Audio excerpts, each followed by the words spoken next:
Reese here. This is my volume 4 on Monday morning.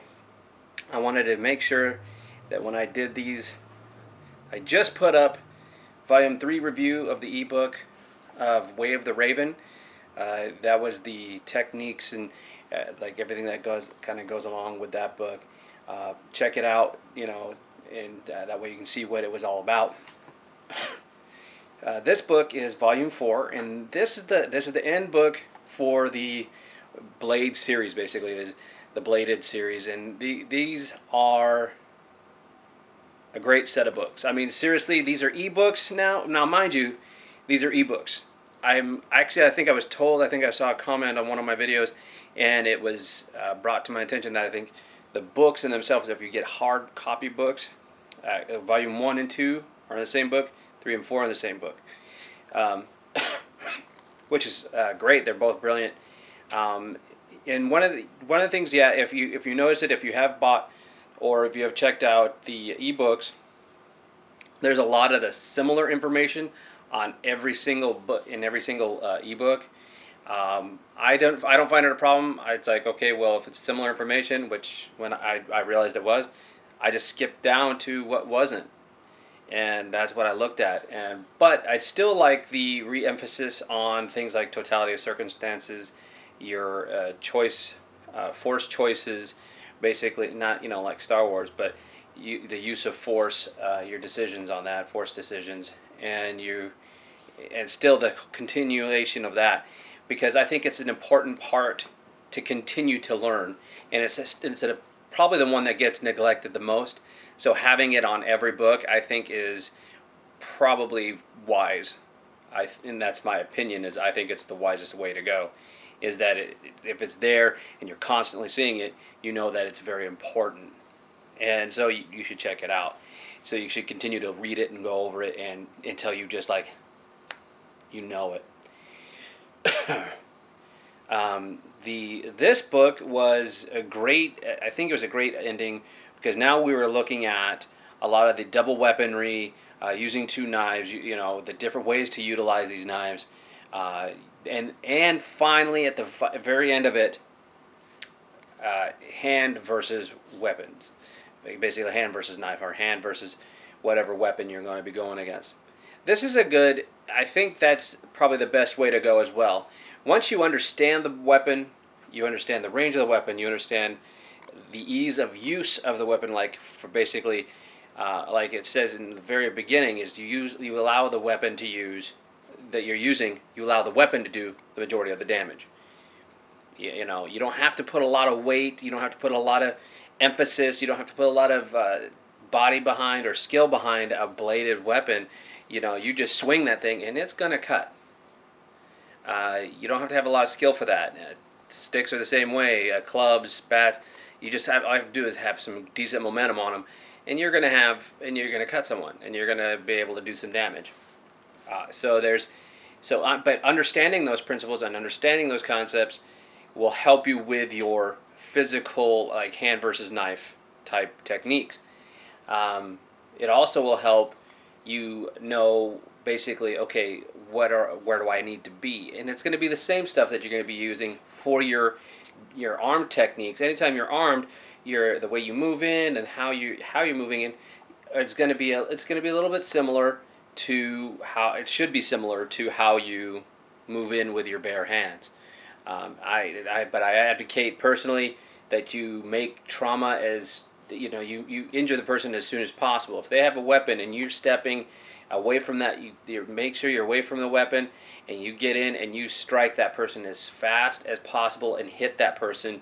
And definitely, if you're wise, you'll hit the target. You'll be going for a solid target. If that target's not presented, then you go for a different target and just continue to go until that person's on the ground. You have to do what you have to do to make sure that this person's immobilized and they can't just start switching. I mean, just being difficult the entire time you utilize a weapon. So, but he talks about that in this book, and I think that's great. Seeing the knives done in different ways and different capacities, I think with dual wise is so. I think it's very it's very I think it alters some people's perceptions, because you see a lot of videos out there, and I'm not saying that no one does it, because I know that there's Arnis and Kali guys, or at least Arnis, Kali, and Eskrima. They need to pick a name and just go with it. But all the Filipino martial arts, they seriously they do double weapons. But what's the thing you see the most with Filipino martial arts? In a lot of, basically the vast majority of the material that you see out there is double six. It's Sinawali to weave. It's basically you're seeing this now. Ferdinand, since he knows all that stuff, since he is, he does understand Kali. He understands Sinawali. He understands that stuff. But there's a lot of things that he's studied over in the other countries that have dual weapon usage. So he understands that there's more ways to utilize it. And with that, he is able to use it effectively and have dual knife. And I think it was eye-opening when you read it and you go through it. It's cool to see, dual knives being used in the way that they're being used. They're done intelligently. They're done smart, and it's just done in a way that it still continues to be simple. And you just take, again, it's still the basics, and then taking those basics to a higher level. That's basic, and that's it. And I really, and that's one of the biggest things I respect the most about these books. These books help you grow organically within the system, within the understanding of how to utilize a knife or in combat. And now I'm very fortunate to being able to work with this stuff before. I'm very fortunate that I continue to work with it, because for me, it works so well, and I really appreciate it. If you guys remember my name, Mike Reese, you'll probably see it if you get this book. You'll see my name in this book. He did interview me and asked me about the situations I've had with my bare hands versus a weapon. I've had a couple of I've had more than a couple, but he highlights 2 encounters that I gave him about what I did, and honestly, it's how almost every one of my encounters have gone. They don't really differ. They don't really differ very much from how even those went, and it's mainly because that to me was the most effective way, and that's basically what I was taught, was to attack the enemy as fast as possible, especially if they have a weapon. If you got a hold of that weapon, or you give them a diversion of some kind, or you trap their arm, you trap the weapon hand, and you just go forward and you just go into them, and you take care of the problem. And that's how I've always been taught, and that's how I've done it. Now, I mean, of course, with my background and other things, you would think that, oh, you didn't do this, you didn't do that. No. There's some things I will not do, and there's some things that unless it happens in that moment, unless I thought of it in that moment, I can do it. It just won't happen. Whatever you get control over in that moment is what you should do, and that's what's going to win the day for you. But the biggest thing about this, and that's what is the best thing about this volume, it talks about those types of scenarios, and it talks about exactly that. It talks about, there's no fancy disarms. In all these different scenarios you will read, because there's other people other than me giving excerpts of what have happened in their lives, what they've actually had to do in a real encounter. You never see a disarm. You never see anything like that. And it goes in. He talks about that, and it talks about how what the main thing was getting a hold of the weapon, getting a hold of the person, and basically imposing your will upon that person as fast and as basically as mean as you possibly can. But Volume 4, again, it rounds it up. It rounds off the edges, and it really gives you guys another perspective. It gives you more things to handle. 2 weapons is a lot. There's a lot more to it than just one knife. So utilizing 2 knives is going to be a little more complicated for you to do as you're working with it. But I feel as though that it's the same stuff you're looking at with one. It's just now you have 2 weapons, and your opponent will have 2 weapons. So you have to start utilizing it in such a fashion. Not a lot changes, though. The grips are the same. It's just a matter of one might be a different grip than the other grip. But it covers all these different things, and you're going to be able to go through these step by step all over again. And honestly, you guys, it's a good book, and it rounds off this whole series, this Bladed series.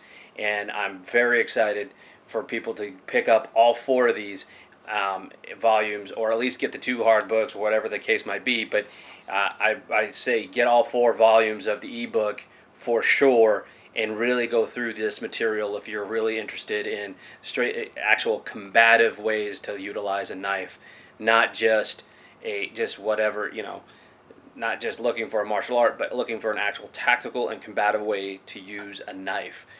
These four volumes together will take you from step one all the way to the end to become more advanced.